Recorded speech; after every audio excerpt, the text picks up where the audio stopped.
So good morning. Welcome to day 3 of Build, Breakout 108, Under the Hood and Into the Magic of GitHub Copilot. Today being led by 2 non-Chris's. So I'm Christopher Harrison, Senior Developer Advocate, primarily focused in on DevX.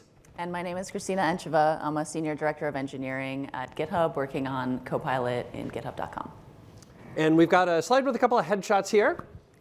There you go, in case you weren't quite sure what it is that we look like. That's us. And then as far as the agenda, we don't have a hidden agenda here. By the way, this is the level of jokes that I will be telling, so adjust your expectations accordingly. But we are going to take a look first at how requests are processed when we're talking about Copilot. Now, one of the things that we've certainly focused an awful lot on, probably throughout Build, a lot of videos and trainings and so forth that you've seen, is things like prompt crafting and things like custom instructions and so forth. But to really take it to that next level, it's good to have an understanding of like what it is that Copilot is doing then behind the scenes. Then, with that knowledge, we're going to kind of take a tour through all the different workloads and features and capabilities of Copilot and how you can start to apply all of that into your day-to-day work. So talking about how we're going to do that inside the IDE, some of the features that are available inside of GitHub.com, which I think are often underrated. I think there's a lot of really cool things that you can do on GitHub.com. And then, of course, we'll spend a bit of time talking about agents, because it wouldn't be Build if we weren't talking about agents. So let's start it off with how requests are processed. Yeah, I'm going to kick us off. Let's start by going deep under the hood. We're going to set some baseline here. Most of y'all probably already know this, but let's just start at the beginning and talk about what LLMs can do, and more importantly, maybe what they can't do. So LLMs do these things well. They generate new text and can complete existing text, including code. They can translate between languages with ever-increasing accuracy. They recall information that's learned during their pre-training phase. That's a static knowledge base cemented at a point in time. LLMs can effectively break down problems into clear sequential steps, especially when explicitly prompted, and we'll talk more about prompting later. And pattern recognition. LLMs are trained to predict sequences of words and tokens based on vast amounts of text data, so they're highly proficient at identifying, replicating, and extrapolating patterns. Now, what do LLMs not do so well? LLMs can't access new information beyond the date of their fixed data set. We get around this by giving LLMs more tools like web search. LLMs also can't generate responses on concepts that are not encountered during their original training. They can't create or deduce new accurate knowledge independently. They only rely on patterns that are learned from existing information. Specialized domains often require precise, nuance, and context-sensitive understanding, and LLMs typically can't achieve this without domain-specific training or fine-tuning. And LLMs make mistakes. They try to fill in the blanks, and it doesn't always work out correctly. What about Copilot specifically? So Copilot is trained on a vast amount of publicly available code, so it knows many programming languages, frameworks, libraries, and coding patterns. It's familiar with best practices, common algorithms, and design patterns that are used in software development.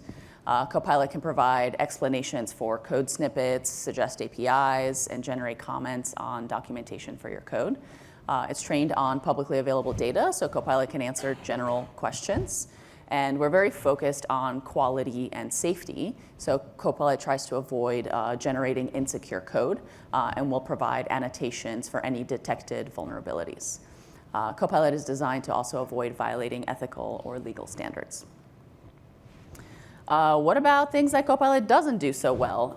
There are some things too. Unless explicitly shared with Copilot, Copilot does not have access to your private code or your repositories. The full context of your code base can't be understood by Copilot all at once due to context window limitations. Copilot does not perform independent research or come up with new and innovative solutions. It only generates suggestions based on patterns that it has seen before. And unless explicitly connected to external tools, Copilot does not have access to live APIs, databases, or real-time information. Given those gaps, sometimes Copilot makes incorrect or incomplete suggestions, and it needs our guidance. So let's talk a little bit about the Copilot request response cycle. So first, we type a code snippet, a prompt, or a question. The input is sent to Copilot to be analyzed, and the context is considered. The context includes your open files, your surrounding code, references, attachments, custom instructions. Copilot aims to understand the user intent, and it chooses from its list of tools and executes them to generate a response. Before returning the response back, Copilot generates multiple possible answers, and it will rank those suggestions based on its own probability score, its contextual relevance, and previous patterns that it's seen. And while Copilot internally ranks suggestions, it doesn't explicitly expose its numerical rankings. It only returns the top response to us. So then we can review that response. We can accept it, modify it, or reject it. Acceptance or rejection is a type of feedback, and then we can also give other types of feedback like thumbs up, thumbs down, comments, follow-up prompts, etc. And then Copilot considers that feedback, and the loop continues again. So I want to double-click on a context analysis part of this flow and talk about some of the strategies for managing context. Our colleague 𝗦𝗲𝗀𝗀𝗶cie, who we all saw during the keynote on Monday, has this great video on YouTube about prompting basics. And in that video, she goes into detail about how tokens are broken down. And I'm going to borrow some of her and Jerry's beautiful graphics to illustrate this point. So as I mentioned earlier, the full context of your code base can't be held in Copilot's memory due to context window limitations. Context is managed through tokens. A token is just a unit of text. And LLMs have a maximum token limit. It differs based on a variety of factors, including the model and what other requests are using that token window. But thankfully, the token limit is growing all the time. And here's an example of how simple words are broken down into tokens. Basic short words are often single tokens. Slightly more complicated words get split into multiple tokens. And common prefixes or suffixes often get their own token. And then longer or rare words are broken into many more smaller tokens. So since all the tokens can't all fit at the same time in the context window, tokens come in and out of the context window through what we call the rolling context window or sliding context window, depending on the specific technique that you're using. And the oldest, when the number of tokens exceeds the token window limit, the oldest tokens are removed to make space for the new ones. Because this rolling or sliding ensures that the most recent tokens are retained, which are typically the most relevant for generating coherent responses. Chunking is this concept of breaking down content into separate chunks for processing context. Tokenization is obviously one key way that we do that. Beyond tokens, Copilot intelligently selects chunks of text or code based on semantic or structural relevance. For example, when generating completion for a method body, it will prioritize including a method signature, related variables, recent imports, class-level declarations, relevant comments, and documentation. This context-aware chunking helps Copilot produce highly relevant and accurate suggestions. As a strategy for token efficiency, Copilot also summarizes longer content before using it as context. It aims to understand the content's overall meaning and structure by identifying key concepts, themes, and relationships within the text. And when I say text, that's also code. I use the word interchangeably, so this also applies for code. And it's prioritizing the content that's frequently mentioned or emphasized. And Copilot extracts the main ideas, the important details, any recurring themes. It rephrases and condenses the information into a shorter, coherent summary, and that takes up fewer tokens than the original raw content. Prompting is an important way to guide Copilot context.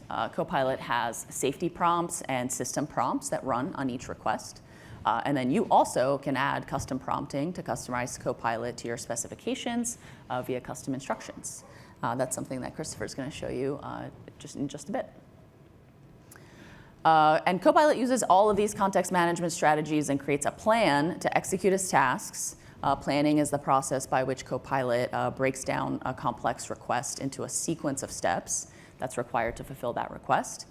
It decomposes the problem into subtasks and a logical order of actions, and for each step decides which tools it will use to accomplish the task. And lastly, while more context is generally important and helpful, and models are shipping with larger and larger context windows, which is good for performance and complexity, more is not always better. It's about including the right context and understanding the relationships between the context. With too much context, Copilot can get confused, and sometimes you get suboptimal results. So what that means for you is you should aim to introduce context that optimizes for the relevance of the task at hand. And what that means for us is that we're going to continue to keep building better tools to help Copilot understand the relationships between data so it can build more intelligent context. Cool. So with that, I'm going to pass it on to Christopher to talk about working with Copilot in the IDE. Thank you. So let's talk a little bit then about working with Copilot in the IDE. And I'm going to start right now talking about where it's going to support you as you're writing code. Now, the two slides here are very likely going to be review for you, but I just want to make sure that everybody's on the same page. And that's going to be code completion and next edit suggestion.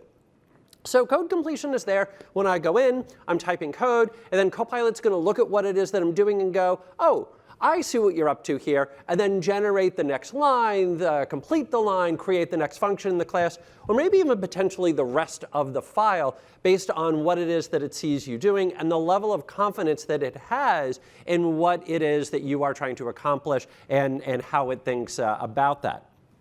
Next up is next edit suggestion, or NES.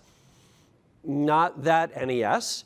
But next edit suggestion is a relatively new feature where if I go in and I make a change to my code, so in this case here, you'll notice that we're updating from description to info, Copilot's able to look at that and go, oh, wait a minute, you're making a change. You probably then want to update this, update this, update this. And then it can automatically recommend those changes. I can then go ahead and hit tab and continue on with my flow. I really love this when I have to go back in and do a little bit of refactoring, do a little bit of renaming, or do one of the most common things that all of us developers do, where rather than refactoring something into a helper method, I simply copy the code, paste it into another place, and then go back and change it. We've all been there. And so now Copilot will help enable me when it comes to doing that. Now, one of the big things when we talk about context with Copilot is where Copilot's going to find that context. And when we're talking about something like chat, it's pretty obvious, because I'm going to have a window in which I'm going to type. We've got interfaces in which I can add in files and so forth. And we'll see a demo of that in a couple of moments here. But context when I'm writing code is a little bit tricky, because there isn't an interface really for me to go in and set context. And so as a result, the way that code completion and next edit suggestion are going to work is they're going to look at the file that you currently have open, and then look at the tabs that you have open inside of your IDE, starting from the one that you're working on, and break out from there. So in other words, this is going to happen behind the scenes. There is a rationale behind this decision, that when we talk about code completion, we need to balance out trying to give you the highest quality recommendation, which might take a few seconds for us to go in and process, versus speed. Because if I'm having to wait 5-10 seconds for a recommendation for code completion, the tool is kind of useless to me at that point. Because all it's going to wind up doing is breaking my flow over and over and over and over again. And on top of that, sometimes people will go, well, how about just pop up a dialog? Think about that. Are you sure you really, really, really want a dialog as you're typing code? I see a lot of people going like this, which is fantastic. We really don't.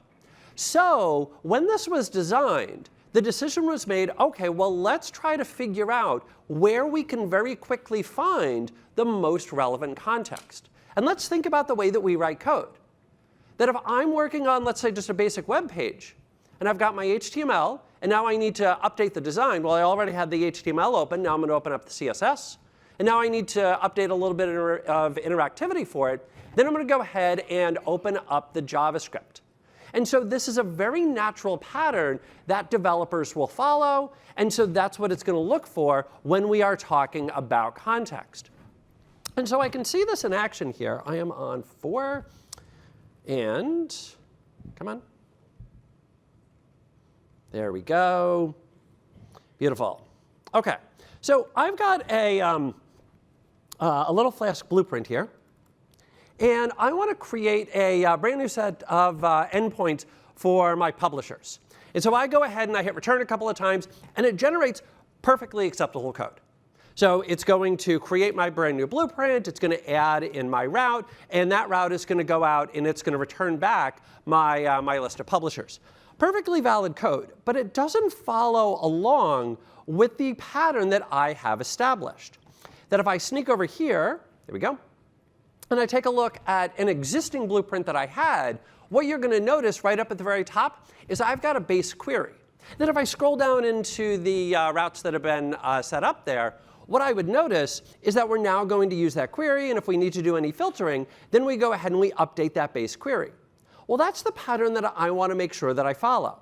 So if I have that tab open, what you're going to notice is that it will now follow along with that. So I don't really need a join there, so I'm not going to worry about that. And now I go ahead and hit tab, and then scroll on down. And something also relatively subtle happens is that I'm even getting the comments following the pattern that I had inside of my game's py file. So we can see here that it's getting that context and then using that context to then provide code following the patterns that I already had. Boop. There we go. Now, whenever I highlight this to people, people will sometimes really overinvest on tabs. And they really start to think, oh, well, now I have got to spend a lot of time and attention making sure that I've got the exact right tabs open. Again, think about the way that you normally write code. And normally you're just going to naturally have tabs open based on what it is that you're working on that are going to be related. So really don't overthink it. The couple of times where I will always, actually stop and go, oh yeah, that's right, I need to open up this file, or I need to open up this tab. Number one, if I notice it's just not quite following a pattern that I expect it to, then I'm going to go ahead and open that up. Number two is if I'm using an internal library that I know that Copilot has never seen. Now keep in mind that Copilot doesn't need to know the inner workings of a library. I use an awful lot of frameworks. I use React. I have no idea how React works internally, but I don't need to know that. I just need to know how to use it from the outside. And Copilot's the exact same. And as Christina highlighted earlier, Copilot's wonderful at pattern matching. So if it sees me using a library, it's going to be able to follow right along with that. And then the next is if I'm context switching. So I've been working on one part of the app. Now I need to go work on a different part of the app. That might be a good opportunity to change context. And by that, what I mean is to, and it's going to be OK, close all of your tabs. I didn't ask you to close your browser tabs. It's OK. But close your tabs and start over again. Because at that point, what you're going to do is you're going to clear out Copilot's context and allow it to start fresh from there. So that's where it's going to be looking for its context when I go in and do code completion. Now, when we start to talk about chat, and again, we've got those 3 workloads on chat. I've got ask for that single shot question there. I've got edit, developer-led, able to modify multiple files, and then agent mode, which again, we'll come back to a little bit later, where it's going to be a little bit more Copilot-led. It's able to act a little bit like a developer, go in, explore the project, and determine what it is that needs to be done here. By the way, if you are curious about when you should be using each of those, there is a fantastic blog post written by my, actually my skip level, my manager's manager. I am not saying that just to try and be a good employee, but it is a great blog post, kind of differentiating when it is to look at each one of those as an option. Now, when I'm chatting with Copilot, things become a little bit different here. Because now I have an interface in which I can provide context. And so I can open up my current file and highlight a particular section. So if I wanted to focus in on just that section, I highlight that section, and it will do that. I can also add in files.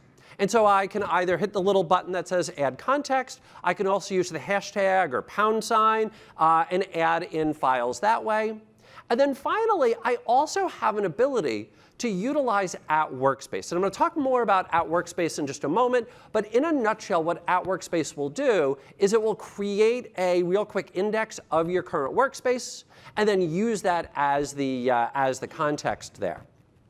Now, one of my favorite, and probably still as of yet, most underutilized features, granted it is relatively new, but it definitely is something we want to be paying attention to, is instructions files. Now, instructions files got an update relatively recently, and they come in two different varieties. I have copilot-instructions.md. And this is going to be repository-wide. I put this in my .github folder. It becomes an artifact. It becomes part of my, my repository, becomes part of my project.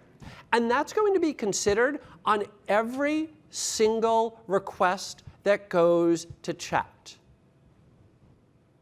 Now, again, remember, if we give Copilot too much context, it may wind up getting a little bit confused. Think about having the conversation. Everybody here has one of those friends that tends to overshare, a little too much detail, then trying to figure out what's going on becomes a little bit challenging. Exact same thing with LLMs and Copilot. So I want to make sure that any information inside of there is in fact relevant to every request or most every request.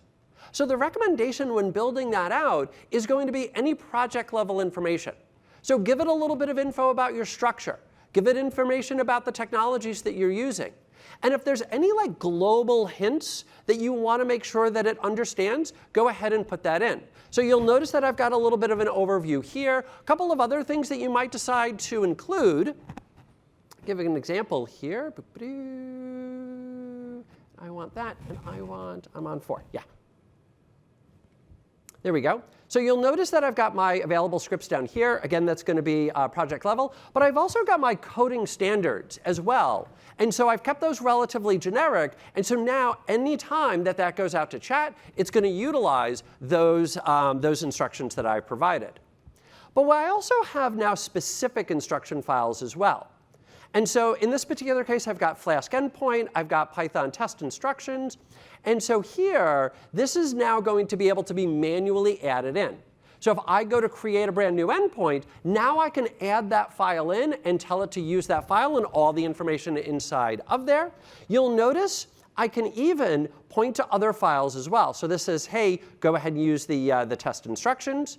And if I open up the test instructions, you'll notice that I can even target that now at specific files. So if I want to make sure, just using React as my example here, that all my React components are created using functions rather than classes, or in my case here, that I want to give it some specific information about how I'm creating my unit tests, I can now set up my filter up at the very top, apply to, and then now I give it instructions that will automatically be applied to any type of file. And I can see this in action here. If I bring up chat, let me just go to my publishers here and let me undo, boop, sound effects help, the code here. And I'm going to, I'll just leave it in ask mode because this will make my life a little easier. Go into my instructions, Flask endpoint, and then create a new endpoint for all publishers. And forget my my typos. Typing speed and accuracy is inversely proportional to the number of people watching.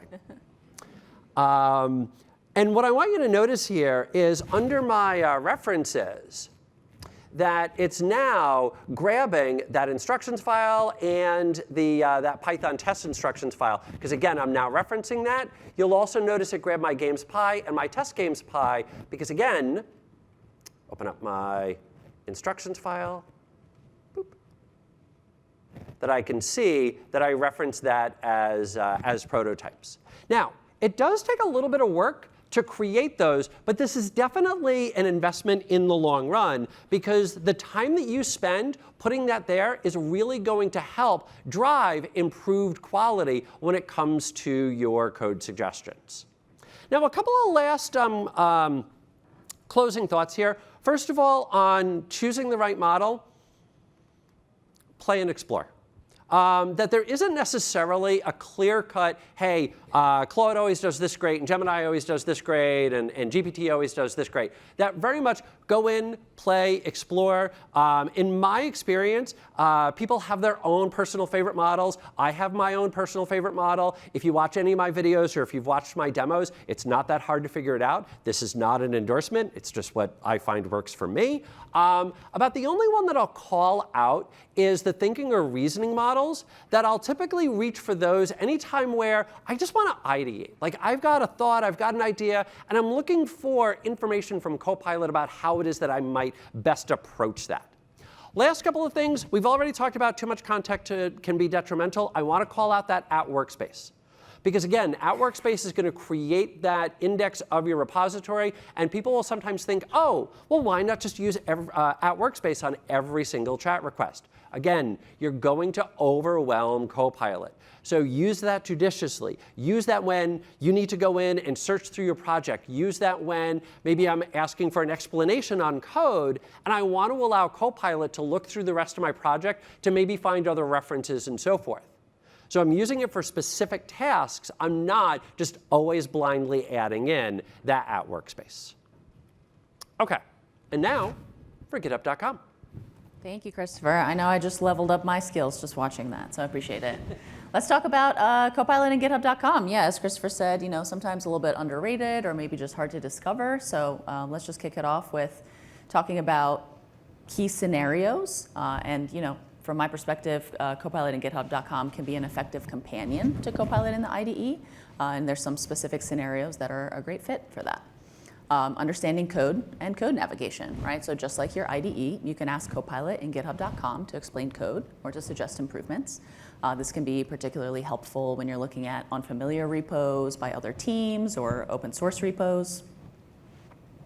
Understanding repository context, right? So you can ask for information in repositories beyond just code. For example, you can introspect into recent activity around a repository.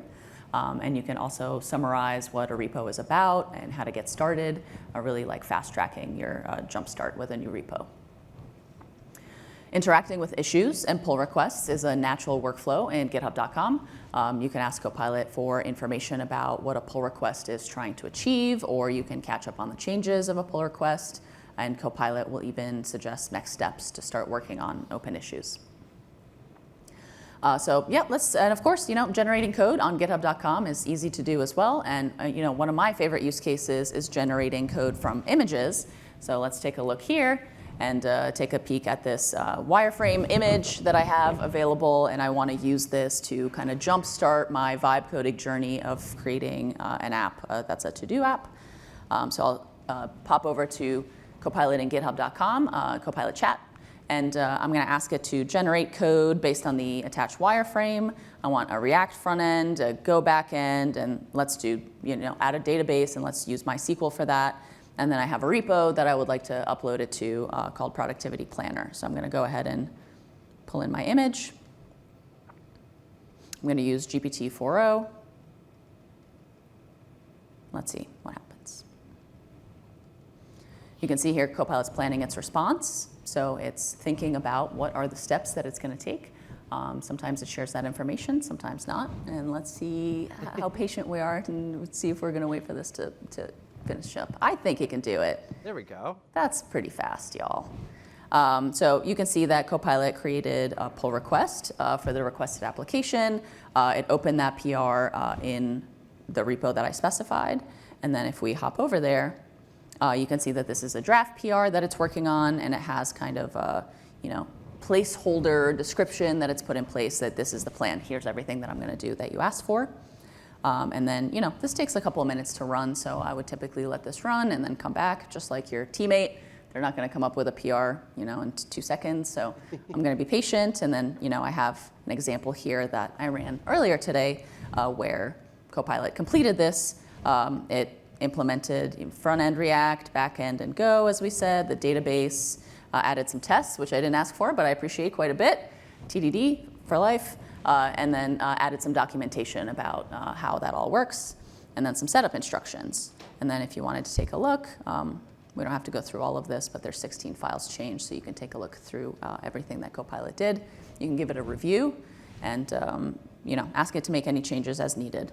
I appreciate that it didn't check in the password there. That was nice of it. Security. And then a little bit later, we'll take a look at some of the details around taking a look at the session, et cetera.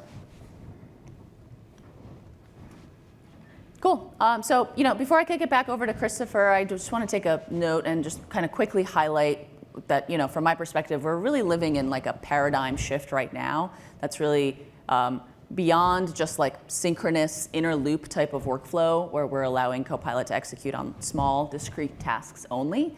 And we're moving to a more asynchronous flow where Copilot is taking multi-step complex workloads on. And it's really starting to realize that kind of agentic vision that we've been talking about for some time. So with that, Christopher's going to talk about agent mode. Sure. Yeah, and I think when we start to get into agent mode, especially as Copilot kind of reveals its work behind the scenes, it even gives you a better glimpse into how it is that Copilot is acting on your prompts, acting on the context, and acting on that information, which can then again help drive you towards better context and better prompts. So when we take a look at agent mode, it is going to follow steps an awful lot like a developer. So this is just a real quick screenshot from an agent mode request that I had made previously. And what you're going to notice here is I asked it to create an endpoint. And so it lists out the steps that it's going to take. So it says, all right, well, I need to create a brand new blueprint. I want to create the test. And I want to ensure that the app is registered or that the blueprint is registered inside the app. Then it goes on to say, all right, well, I'm going to start by creating the categories endpoint file, and then it starts to do its work there. And before this, it can even typically go out and search through the entire project and figure out, OK, well, this is what we have. This is what's already been done. And these are the gaps that I need to fill. And then finally, last but not least, is it will summarize all of its work once it's completed.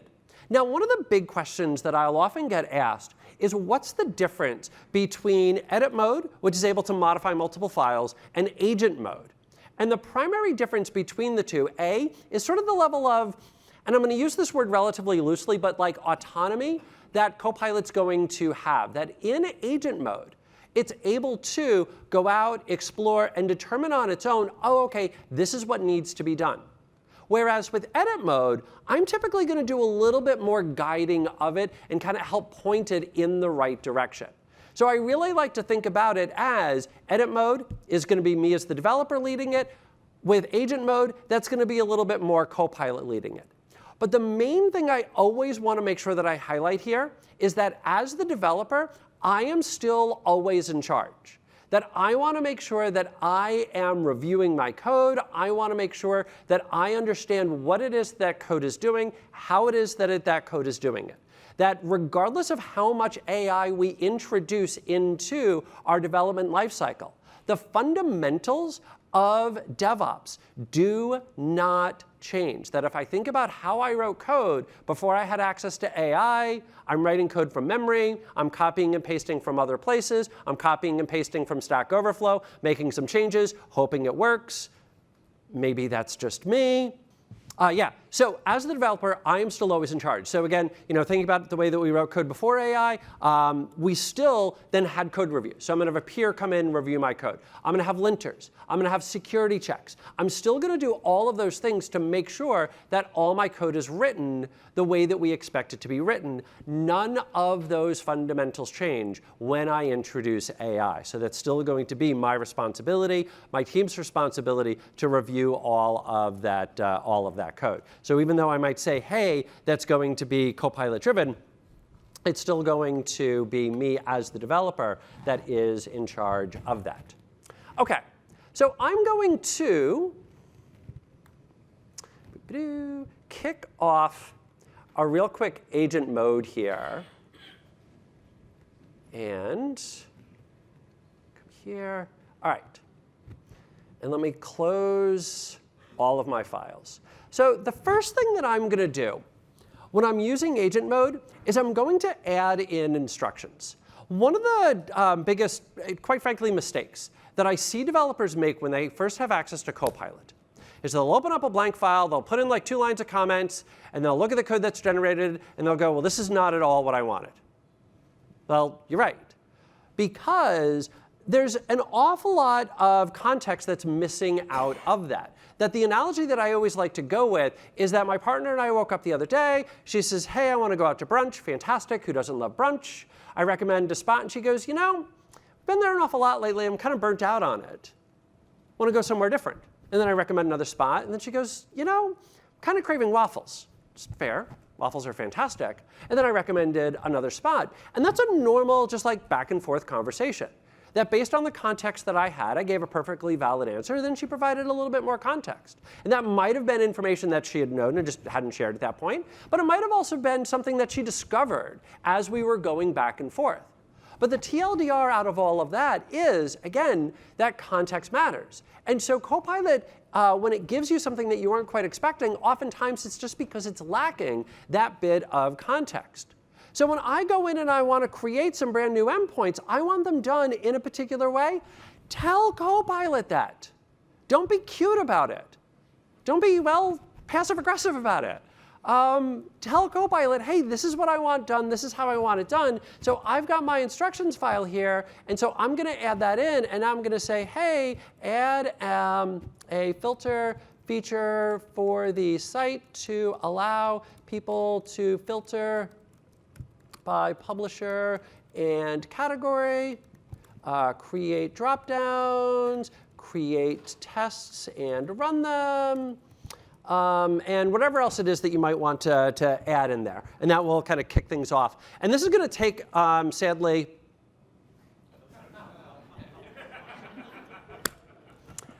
live demos are always fun. Let's just hit refresh here.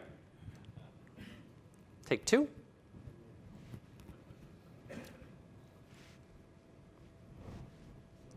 There we go. Yay! So anyway, so this is going to take a little bit longer than we want to wait. But what I want to highlight here is that what this is doing is it's behaving an awful lot like a developer. So it says, hey, I'll help you. Let me give you some steps. So let's modify the game. So it opened up my app Pi, figured out what was going on. It added in the game's route, added in my filters there. And then it starts checking, hey, do we need to create the categories blueprint? And I can see it behaving an awful lot like a developer. And then eventually, what would wind up happening, and let me just kick over to here where I've got a video of this from last night where I did this. Again, adding in that instructions file.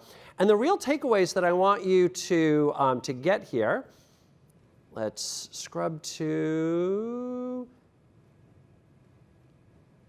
right up top. First, again, the endpoint's right up here, or the file's right up here, so it is pulling all of that in as context. I've told it this is what I want it to do. The next thing that I want to highlight is, and this sort of, was a really nice example of that, is you'll notice that it's going out and it's searching the code base, trying to figure out, hey, this is what the database is, trying to figure out this is what my endpoints are. And then from there, and this is the key difference, one of the key differences between my agent and my edit mode is that it's able to then run tests.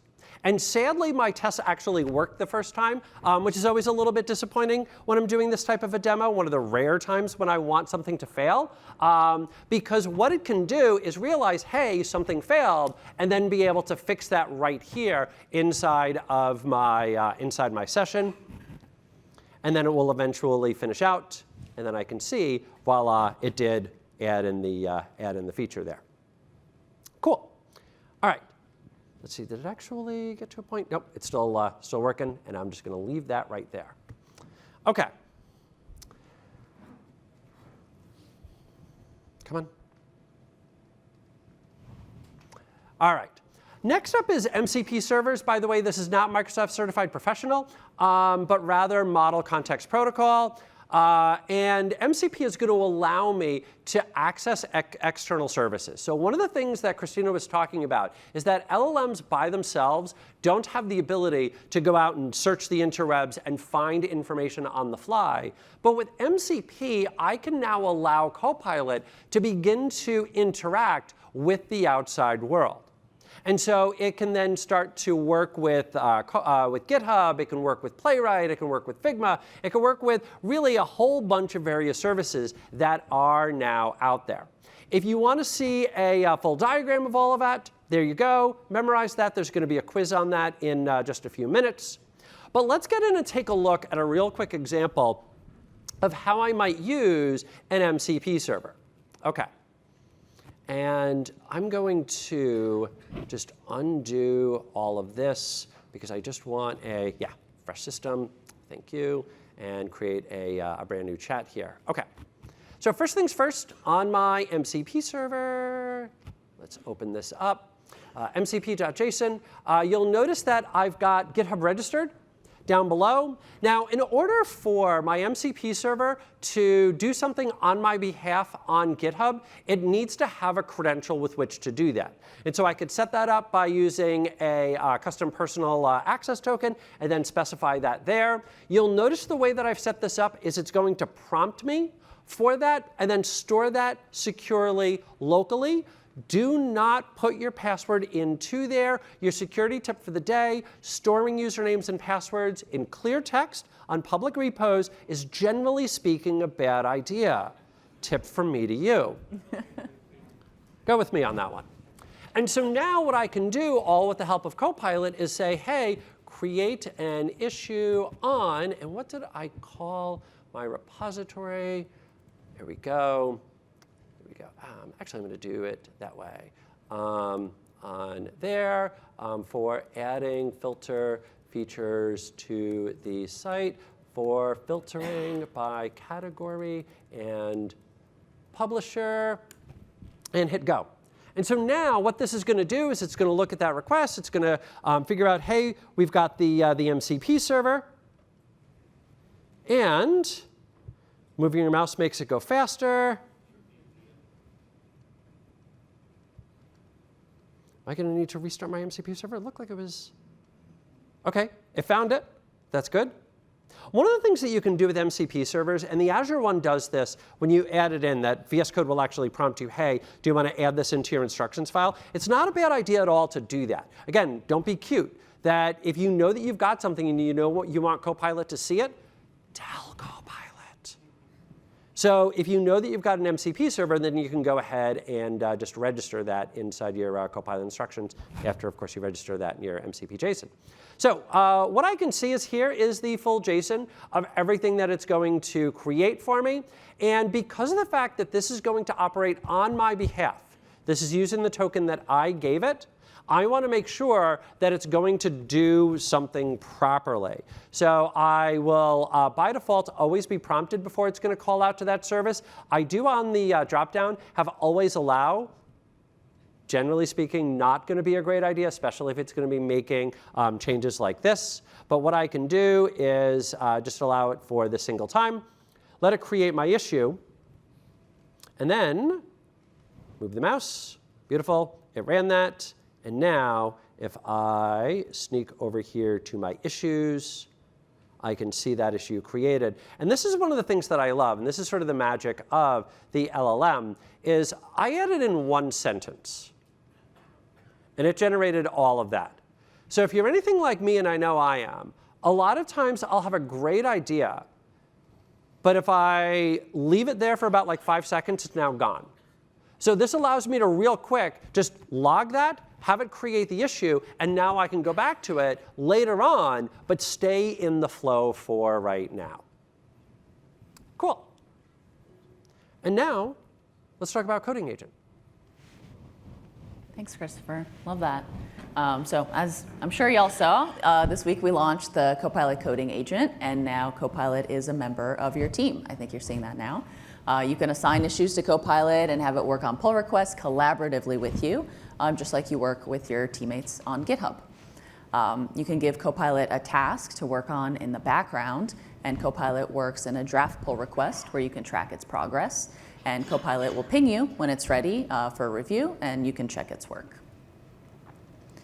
You can delegate Copilot a task in many different ways, so you can assign issues from anywhere, GitHub.com, GitHub Mobile, GitHub CLI, and we can also give tasks to Copilot ad hoc through GitHub, through Copilot Chat skipping the issue altogether and just going straight to getting things done. So the agent runs in GitHub Actions. Its compute environment allows the agent to verify and validate its work without the long cycles of CI/CD. We use Actions because it's safe, secure, and ephemeral at scale, and it's customizable with your dependencies. The agent understands your GitHub context. We give it access to GitHub code search, both semantic and lexical, so it can understand the current state of the code and find the right places to edit. The agent is able to see your repo code, your past pull requests, your project tracker, and we've integrated our GitHub MCP server for read-only access to GitHub primitives like issues and PRs. That enables the agent to follow links between the issues and look at past PRs for inspiration. Not all context is in GitHub, though, as Christopher talked about. It's also in your exception tracker, in your logs, in your docs, on the web. And with MCP support, you can equip the coding agent with new tools. So the coding agent is designed from the ground up with security in mind to keep your data safe. It only has read access, plus the ability to push to its branch. It's network limited by default, but also has sensible, customizable defaults. And action workflows don't run before review. And Copilot Code Review can't review its own PRs. Just like any other teammate, you probably shouldn't review your PRs, so we have that check there. Let's go over some tips for using the Copilot coding agent. The first thing to keep in mind is that the coding agent can only solve problems based on the information that you give it, as Christopher has stressed. To make sure it can do its best work, give it clear and well-scoped issues. If there's information that you want to make sure Copilot takes into consideration, add it to your custom instructions file. I think you can tell we're both big fans of the custom instructions file. And you can customize your dev environment that Copilot executes in. In addition to its built-in bash and file editing tools, you can give Copilot access to any MCP-based tools that you want. That enables Copilot to securely access additional context to solve more problems. Cool, and then I kind of just want to end. Y'all saw like a bunch of the capabilities of the Copilot coding agent, but just want to quickly highlight back to this PR that I was referencing earlier. If you kind of scroll down, you can take a look. Copilot also changed the title from WIP to what it ended up being ultimately, but you can take a look at this view session. And here, this is kind of what I colloquially call a little bit of like an audit log. You can take a look at what Copilot did every step along the way, right? So you can take a look. It's initializing a README. It's doing all of the different things, and you can just follow along. And if you're not on board with something or you want to go back, you can go and fix it. So yeah, we love this kind of session view that really lets you kind of audit and keep track of what Copilot is doing. Cool. I think we're going to leave it there with that. We do have some time for questions, so I'm going to kick it over to all of you. Thank you.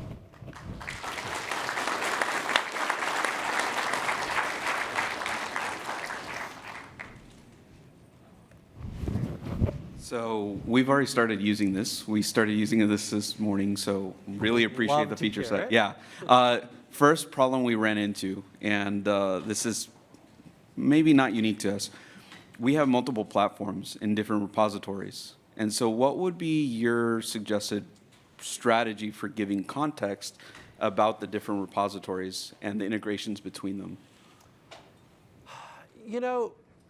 I think the easiest way to do that would probably be through MCP. And the reason I'm saying that is you could obviously do that with custom instructions, but the challenge that you're going to have is you then have to duplicate that, and then as things invariably change, you're then going to have drift because you're not going to keep all the files up to date. If you create an MCP server, now from there, I can have A, one centralized place, but also B, with GitHub Actions, subtle plug for GitHub Actions in there, go me, then what I could do is anytime that I'm making changes, like maybe I add a new endpoint or something like that, then I can feed that out to wherever my MCP server info is being stored and then allow access to that. So that would probably be the best way to do that. I don't know if you have a recommendation. Yeah, that's a good one. I would also just recommend kind of searching and prompting, the chat, for example, and say, hey, I'm looking at, repo A, repo B, what can you give me? That's more in the context of you're trying to have back and forth with chat and trying to ask a specific question. But like code search is able to pull from multiple repos at once and return something back to you. Okay, thank you. Welcome. Thanks. Hey, great talk. So I think I have my head wrapped around custom instructions files and the MCP extensions that are going to be powerful, but how do you fold in Copilot knowledge bases and the new org level custom instructions files? Yeah, that's a great question. There's a lot of different tools out there, and yeah, knowledge bases is kind of our solution for documentation. And then we're also working on the iteration of that, I think I could say this, called Spaces, which is essentially you can create a collection of different types of data, right? So a collection of documentation and custom instructions, et cetera. And you might call it like your assistant, right? This is maybe like my Custo assistant. So when I'm doing Custo, like I talked with this space and it has all of that context. It is maybe like a superset of custom instructions, right? So where you can create like a whole collection that's more than just one file. And ideally, like these things work together. Is Spaces released? No, we're working on releasing it very soon. Any licensing considerations? As far as Agent mode? in regards to like what type of licenses are we talking about? Enterprise licenses, like, so what licenses do organizations need to acquire to be using? Oh, okay. So for Coding Agent, that is going to be Copilot Enterprise, or Copilot Enterprise. I was right. Copilot Enterprise that would allow you to have access to that. Okay, thanks. You're welcome. Other questions? Come on down. There's a microphone right there if anybody has questions.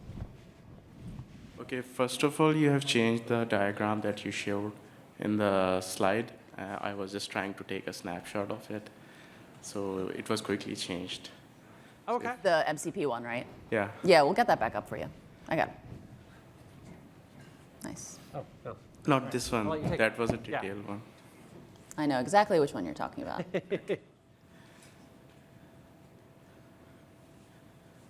This one. Yeah, this one. Hold on. Too much. Too fast. The one that too there's, fast. there's going to be a... That's what happened yeah, last time. Yeah, yep. Okay.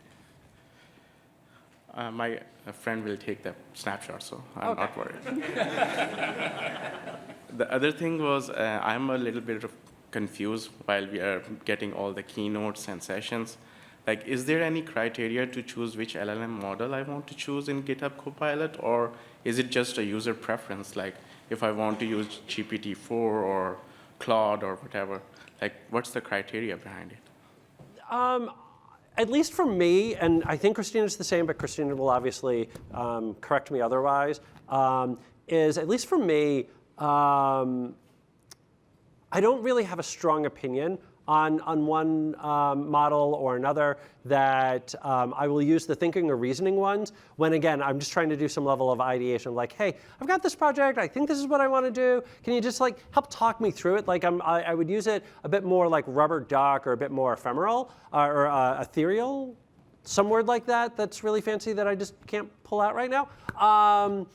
But otherwise, I personally don't have like a real strong preference. Like, if I'm being completely honest, I set it to Claude 3.5 once it dropped. I will sometimes use 3.7, and I really haven't thought a whole lot more about it since then. This is not a GitHub nor even a Christopher Harrison endorsement of any particular model.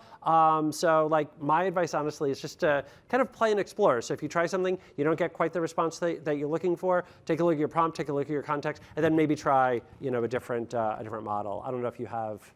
Yeah, I think that tracks. I think like my goal with this talk is to kind of give some high-level heuristics that are not going to become outdated super quickly. Like even when we talk about tokens, like we don't need to talk about like particular number of tokens. And similarly with the models, like the different capabilities of each model change and evolve over time.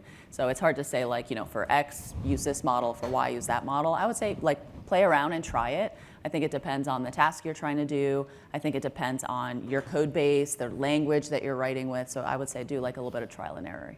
Okay, thank you. Thank you. Could we fine-tune agents in Foundry and then use them in Copilot? That's a really good question. I don't know that answer. I'm so sorry. It'd be really cool if we could, because we abuse .NET in all sorts of weird ways, and it really confuses the AI because it expects us to do things normally. And then if I could go and fine tune each of the models and then have one for each of the different aspects we're taking on, that'd be really helpful. Okay. Thanks. Noted. Cool.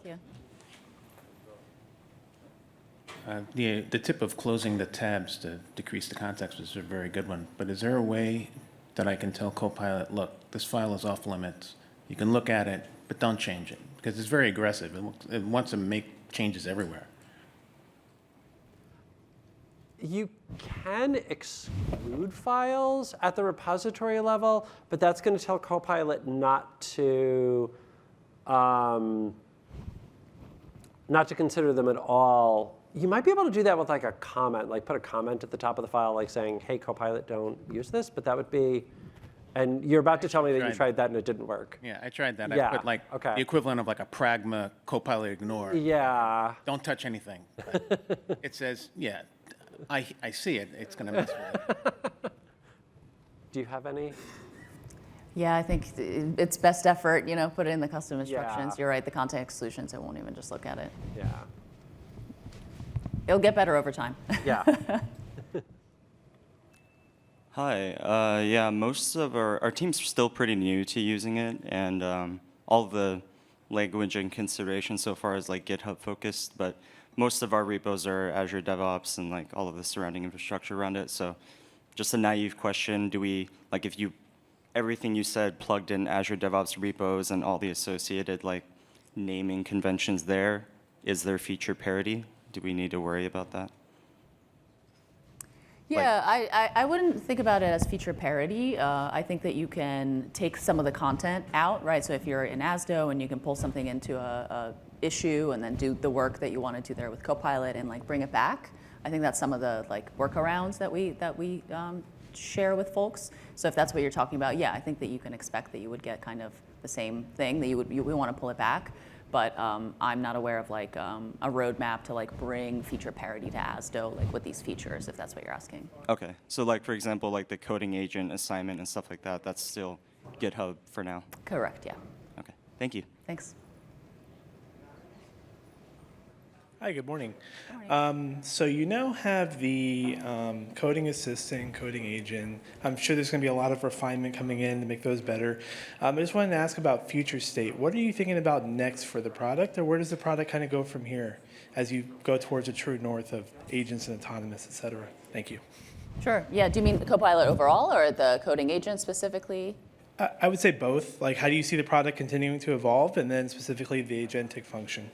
Yeah. Thank you. Sure. I mean, I think what I can talk about from my point of view and some of the things that we work on is, what I alluded to earlier regarding like building out the whole knowledge graph. There's still a lot of information that Copilot doesn't know about. There's like, we showed you a lot of things that it does know about, but we omitted a whole bunch, right? So like semantic search for issues, for example, or like discussions, things like that. Just Copilot doesn't know about that. And also the relationships between different things. We're still working on building that out. So that's like a really big focus for me. And the idea is that it's going to like bubble up and enable Copilot to have better context. Awesome. Thank you. Thanks. We have 1 minute. We can hang out and answer questions, but we have 1 minute until they start playing music again. Is there a way to feed the Copilot reviewer more complicated context? For example, the FIPS 140-3 implementation guidance or any ISO documents to do compliance reviews? Yeah, I love that question. I think, again, like my recommendation would be custom instructions, but as we talked about earlier, like that's a lot of text, so it's not going to be able to like take that in all at once and get it all correct. Probably try to like summarize some things, and it'll probably be imperfect. So if you're asking, can Copilot understand like the whole spec all the time? Like not yet, but maybe we'll get there soon. Yeah, thinking in terms of like replacing things like SNCC or code scanners. No. Okay. Yeah. Not today. Yeah. All right. Why don't we, because they're going to start playing music in literally 10 seconds here. So yeah. So thank you everybody We'll hang out. for showing up this morning. And yeah, if you've got questions, come on up.